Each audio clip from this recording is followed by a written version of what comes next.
Hello everyone and welcome to the Liverpool Olympia for the King of Europe Cup, the first ever King of Europe Cup, and we are setting a trend today. I'm Dan Reed, and alongside me is...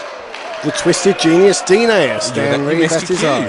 I thought you were going to introduce me there. No. How impolite of you. I'm sorry, but anyway. So, we've got 2 long days ahead of us. 2 days of what I'm hoping should be classic wrestling here. I have no doubt in my mind we're going to see classic wrestling here this weekend. We've got 2 long days. I don't know how we're even going to have a voice left after tonight, because what a cracking card we have tonight. And who knows what tonight's actions might bring for us tomorrow. Well, yep, whoever wins tonight, they will go forward into the second round of the King of Europe. Absolutely, and we're starting off right now with the battle of the tag team partners of the Kings of Wrestling, the former tag team partners, Claudio Castagnoli representing Chikara, and Chris Hero representing CZW. And as you say, they're former CZW tag team champions, I believe. Absolutely. Former Ring of Honor tag team champions. And 2 very tall men, 6'4" Chris Hero, 6'5" Castagnoli. Absolutely. Go behind there, full Nelson. Claudio Castagnoli, one half of Swiss Money Holding as well. Recently signed a contract with World Wrestling Entertainment, however, due to visa problems, was let go. That's a bullet he dodged. A very lean, wide wrestler. Not the usual shape of a wrestler, which makes him hard to work with some guys. You know, hard to predict, I mean. Absolutely.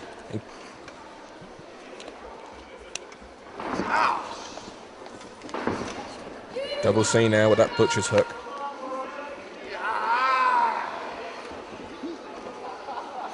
We missed out, really, what the King of Europe Cup is about. 16 promotions, Dean. 16 promotions have sent a representative to this King of Europe Cup. Indeed, we've got the CZW and Chikara representatives. We've also got Noah, Pro Wrestling Unplugged, International Wrestling Syndicate, IWA Mid-South, Dragon Gate, PWG, Westside Extreme Wrestling from Germany, and then TNA and Ring of Honor, of course. And then from this country, 1PW, Premier Promotions, WAW, IPW UK, and Real Quality Wrestling. You'd hope with the lineup that we're sending and that many promotions that we'd actually get a guy in the finals. Well, who do you reckon's going to win? I'm going to say, with the home country advantage and the experience, I reckon this is going to be Doug Williams' tournament. That's my prediction. I can agree with that, but I can totally see where you're coming from, I should say. But I'm going with Rhino. Good choice. I'm going with Rhino here tonight. He has a lot of experience going his way. At the end of the day, he is a former world champion. Former 2-time world champion, a former ECW world champion, also a former NWA world champion. For me, this is Rhino's cup. Some people might not be aware, actually, that Rhino has a history in Europe. He actually has a daughter living in Germany, so he knows Europe very well. So for me, this is all about. Okay, I'm not quite sure what this is about. Well, this is about dancing, I guess. No, that's not dancing. I should be dancing. Can we get a camera on me? I don't want to see your dancing. Thankfully, we're apparently not. I think we're out of camera shot, thankfully. Up high on the balconies. I think I'm getting a bit of a nosebleed up here, but a good vantage point nonetheless. Seems like the fans suddenly behind Claudio Castagnoli here. You can see Stevie Aaron's bald spot from here. It's not what the bright sign is. Yeah. Lost the head on the snapmare there, but kept hold of the arm. Good recovery by Claudio. And again, that height giving him that leverage, but... Claudio, who made his way to representing Chikara Pro by defeating Mike Quackenbush in Pennsylvania on Saturday the 24th. A lot of promotions had matches or tournaments of their own to declare who the person would be that would come to the UK to represent qualifying tournaments as such. So it's as if this is like the World Cup of wrestling almost. Absolutely. To me, King of Europe is It's bigger than Europe. You know, Europe should feel grateful. Well, Europe's hosting it, but we've got guys from America, Japan, Switzerland, indeed, Canada, Mexico, yeah, all over the shop. Big high leapfrog there. Whoa! Oh, how about that? Beautiful. These are two big guys wrestling like we're in the Coliseum of Mexico right now. Oh. Beautiful. Well, you know, these two guys, as we said, ex-tag partners, they know each other so well that it's going to have to take something unusual, something from left field to actually get the victory, I feel. Absolutely. Both men showing us what they got. And now the fans getting behind Chris Hero. Chris Hero, a former world champion in Westside Extreme Wrestling, without a doubt. One of Europe's top wrestling promotions. If you have yet to see a Westside Extreme Wrestling show live, then you should definitely make the trip over to Germany and check them out. Isn't that where all the fans are just crammed up against the ring apron? Yeah. So I heard that XSW copied that. Really? Yeah. So you couldn't really be a manager then? No, you die. Beautiful. Way he held on to that. Oh, senton. 1, 2. Looks like it took the wind out of Castagnoli, though. Absolutely. Chris Hero likes to use many variations. Oh, sorry. Quick leg drop. Maybe a quick count here. Chris Hero likes to use many variations of the cravat. And you'll see Hero do this in this match. A move that you're very familiar with, Dan. The cravat? Yes. Indeed. Oh, well recovered from Hero. Oh! Well, there you go. We were saying that two men who knew each other well. The counter was countered, I believe. And a dive! Suicide dive, tope! Chris Hero usually likes to use a move called the Hero Sandwich. However, that time it was he who was sandwiched between a torpedo like Claudio Castagnoli and that steel barricade. Hold the mail. You've got to wonder if what the psychology from the wrestlers here this evening is going to be, what the strategy, because it's day one of a 2-day event, and obviously, I mean, are you going to want to take those many risks early on? Well, the one thing with this round is that I'm right in saying that it's just the first round tonight and then the rest of it tomorrow. Absolutely. So it means that you can, as Chris Hero now in a cross between a Japanese stranglehold and a camel clutch there, but it means that you can go out a little bit more than you would if it was a one-night tournament. I mean, thinking back to the RQW title tournament we witnessed a few months ago in the York Hall, where that was, you know, the winner had to wrestle 3 times in one. Oh, beautiful! Sorry, you're right. It's 3 times in one night. However, one night for what they've got ahead of them, surely that's not enough rest.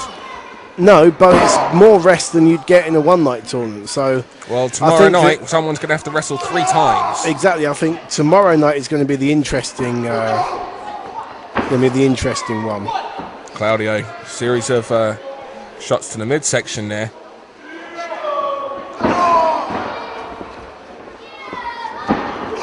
Oh, flying shoulder block to the midsection there. He put everything behind him. Those long legs of Claudio enabled him to push off with a lot of force and cover a lot of distance.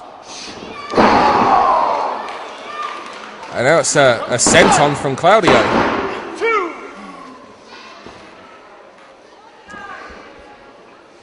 That's a receipt for the senton that Hero used, I guess. Absolutely. And now Claudio trying for a submission. And now it's a variation of an abdominal stretch here. And with the rib cage exposed. Oh, that's going to put even more pressure on. He's locking it behind his own leg. And now just digging the elbow and the knuckles into the rib cage. That's sadistic. That is pretty damn evil. That's good. I like that. Yeah, twisted. Not as good as a kick in the face, obviously. No, nothing's better than a good kick in the face. Well, unless you're the person taking it, of course. A lot of things are better than a kick in the face. Fans getting behind Chris Hero. Both of these guys, we're going to see an unusual crowd reaction here over the next 2 days, as you're seeing fans of representing promotions, fans who are here just to see great wrestling. Well, I think everyone's got their favourite, whether it be a favourite wrestler or a favourite promotion, because there's a lot of crossover here. You know, Doug Williams is representing, for example, Premier Promotions down on the Sussex coast near my hometown, but, you know, he could theoretically have been representing WXW or Noah or Ring of Honor or RQW or even IPW UK. There's a lot of crossover between the different promotions. However, each promotion has chosen what it considers to be its strongest candidate for this tournament. Beautiful move there by Chris Hero. Rolling elbow as well. Very colourful match we've got here. Yes. I think Hero's... Oh my lord! 2 and 3! Have we broken the ring? We've broken the ring! He hit him so hard, he went through the middle of the ring. He dropped him so hard with that suplex. We broke the ring. It's match 1 of the King of Europe Cup, and already we have our first casualty, and it's the ring! Well, this doesn't bode well for the rest of the tournament. No, this doesn't. I mean, this shows you also just how much force that these wrestlers are putting into it. These aren't just usual suplexes. Whoa! Oh! Ryan! European uppercut. And the other thing to bear in mind is if you land there where Hero landed, you've not got the same give in the ring that you would normally have. No, there's very little give in the ring, and there's even less now. Well, he's going for that finisher of his. Wait a minute, he hits this, it's over. Oh! Night, 2 and 3. No! You've got to wonder now, maybe if these two are going to try and stay away from the middle part of the ring, because you're right, there's going to be even less give than normal, and there's very little normally. That by hitting the moves on the outside, they're going to be too close to the ring ropes, and that's going to be able to put their feet on the ropes. Whoa, wait. Let's go for that reverse neck breaker there. Wait a minute. German suplex. Cross arm. Oh my lord. How did he go? Well, of course, the other way of thinking is if you're the aggressor, shove them in the middle of the ring and watch them fold up. Well, that was interesting there. It was on the slant of where the ring was broken that he dropped Chris Hero on the back of his neck. So an awkward landing for Chris Hero on that. Well, you know what, Dan? These men are professionals. And one of the things they have to do is adapt to the circumstances, whether that be wrestling in a two-night tournament or wrestling in a broken ring. Like this ring isn't broken up as it is. Oh, no. We're going to break it even more. Uh-oh. Oh, this does not look nice. Oh, dear Lord. Oh, no, Hero fighting it off. And now... Well, now Claudio Castagnoli is in the perilous position himself. Oh! Oh, and look at the rebound! Pounced up on the rebound, Dan. Never seen that in my life. And now Hero, Claudio's actually stuck in those ropes, which will tear those knee ligaments. I didn't know Castagnoli was that flexible. I don't think he did either. No, I don't think he did. My goodness, and this is only the first match. We've had moves like that, a broken ring. Who knows what is going to happen over the next 2 days, when in the first match of the evening, we have a broken ring. Irish whip. Reversal. Probably one of the locals has nicked the spring and is melting it down as we speak. Not too keen on Liverpool people, are you? Pardon? There you go. We know why the River Mersey runs through Liverpool. Oh my lord! Well, I know why this match is going to be over now! And Hero advances.